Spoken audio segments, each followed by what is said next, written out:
7B, Mrs. Limbu bought 180 kg of oranges in Dhankuta. यहाँ हामीलाई simply कति KG किनेको भनेर मात्रै भनेको छ, तर कति प्राइस भनेर भनेको छैन. Okay, 180 kg को cost price. What is the cost price of 180 kg? That is not given here. Simply given here quantity of oranges. 180 kg of oranges. यदि मात्र यदि बाउट गरेको छ, यदि किनेको छ भनेर मात्रै भनेको छ है. अब त्यसपछाडिको another sentence you can see here. 15 kg of oranges were rotten.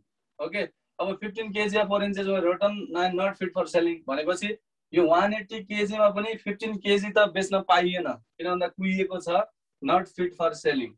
अब 180 minus 15 kg मात्रै सेल गर्न मिल्ने भयो है त. 180 minus 15 भनेको 165 kg can be sold.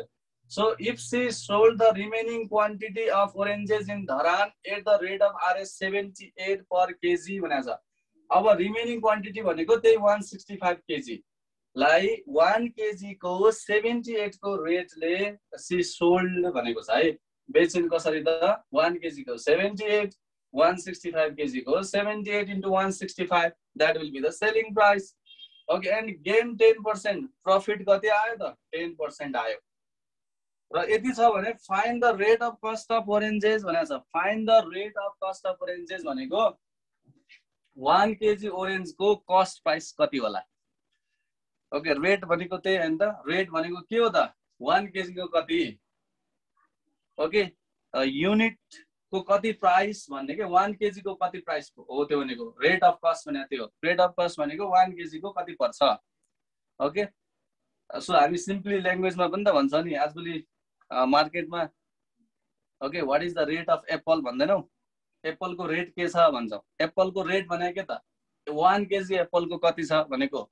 Okay, so here find the rate of cost price of oranges भनेको 1 kg orange को चाहिँ कति cost price छ भनेर सोधेको. अब त्यो फाइन्ड आउट गर्नलाई okay, so let's start to solve it. कसरी सुरु गर्ने त. ओके, यहाँ चाहिँ गिवन मा you can see here given मा के छ quantity of oranges bout कति छ. Quantity of oranges bout. Okay, you have to write in this way. Quantity of oranges bout. Quantity of oranges bout by कले किनेको त Mrs. Limbu. Okay, is equals to 180 kg. Quantity of oranges bout by Mrs. Limbu भनेको 180 kg. Look at that, total त 180 kg हो किनेको. Quantity of oranges bout by Mrs. Limbu is equals to 180 kg. अब condition के छ. If 15 kg of oranges were rotten, अब त्यही कुरा लेख्नु पर्यो. Since 15 kg of oranges were rotten. Okay, since 15 kg of oranges were rotten भनेको अब 15 kg त कुहियो भन्न खोजेको. कुहिएको त अब बेच्न मिलेन. Okay, 15 kg of oranges were rotten. So remaining quantity of oranges लेख्नु पर्यो. अब remaining quantity of oranges, remaining quantity of oranges. Okay, remaining quantity of oranges is equals to total 180 kg.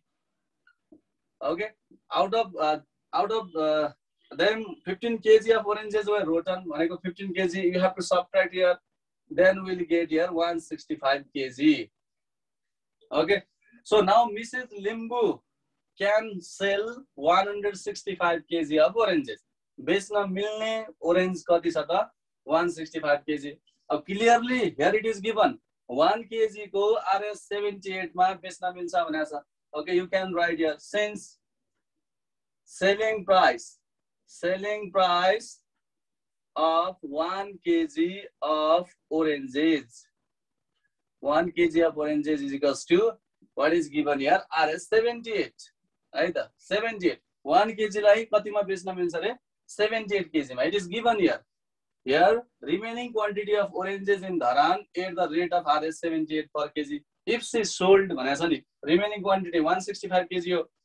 Okay, 165 kg मा यहाँ के भनेको छ त 165 kg मा यो RS78 मा 1 kg लाई RS78 मा बेच्न मिल्छ भनेको छ। ओके, देयरफोर अब 1 kg को RS78 हो भने therefore selling price, okay, selling price of 165 kg, 165 kg of oranges, okay, यो चाहिँ SP हो, बुझिराख्ने। अब हामीले फर्मुलामा युज गर्ने SP हो, किन भन्दा 165 kg नै बेच्ने हो, त्यही भएर 165 kg को जति SP आउँछ, जति selling price आउँछ, that will be the SP we are going to use here in a formula. So selling price of 165 kg of oranges भनेको RS 78 into 165. Another 78 into 165. Is it can be sold here? It 78 into 165. यसरी बेच्न मिल्छ। यो भनेको 12,870. 12,870 यो SP हो। अब हामी फर्मुलामा युज गर्छौं SP। प्रॉफिट कति भएको छ हेर्ने, gained 10% भनेको के हो, that is profit percent, that is profit percent, okay, profit percent P percent भनेको चाहिँ कति हुन्छ त, profit percent P percent भनेको 10%.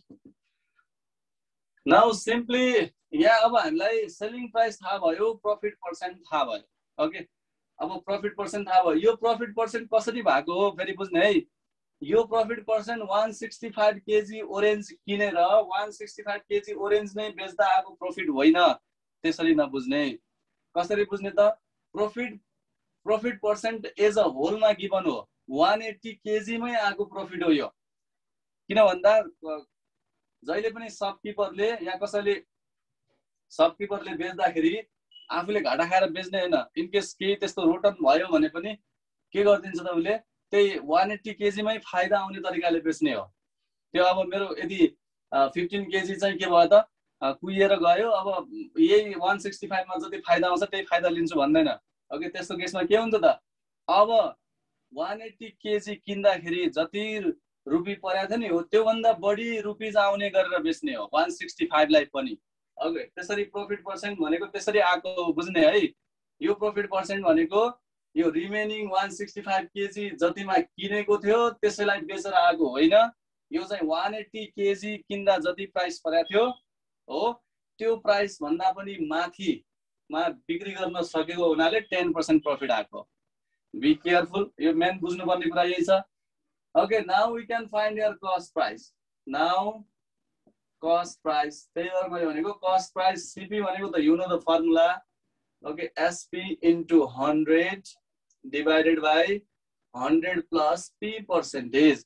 Okay, SP into 100 divided by 100 plus P percentage. So let's write here SP. SP भनेको 12,870 into 100 divided by 100 plus 10 मात्र लेख्ने हो, फर्मुला यसरी मोडिफाइड नै हुन्छ। 12,870, 2 more zeros you have to add here, divided by 110. Okay, this is equals to, let's divide it. Okay, 1287000 divided by 110 garda will get here 11,700. This is the cost price. तर अब यहाँ बुझ्नु पर्यो, यो cost price 180 kg orange को cost price हो। Okay, not of यो हामीले फाइन्ड आउट गरिसक्यौं। त्यसैले you can write here, since okay, cost price of 180 kg of oranges is equals to RS 11,700. अब 1 kg को त simply unitary method you can use. Okay, therefore cost price of 1 kg of oranges is equals to, divide गर्ने हो simply, कतिले 180 ले। Okay, 180 will divide 11,700 divided by 180. So the answer will be, okay, let's divide, we'll get the answer. Okay, 11,700 divided by 180, 65, RS 65. यो भनेको के हो त, RS 65 1 kg orange को यो 1 केजी ओरेन्जको के हो त कस्ट प्राइस हो। यसलाई हामीले रेटमा लेख्नु पर्यो भने hence rate of cost price of oranges is 65 per KG भनेर लेख्नु पर्यो। 1 केजी को RS 65 पर केजी। Okay, RS 65 per kg. In this way, we completed this one.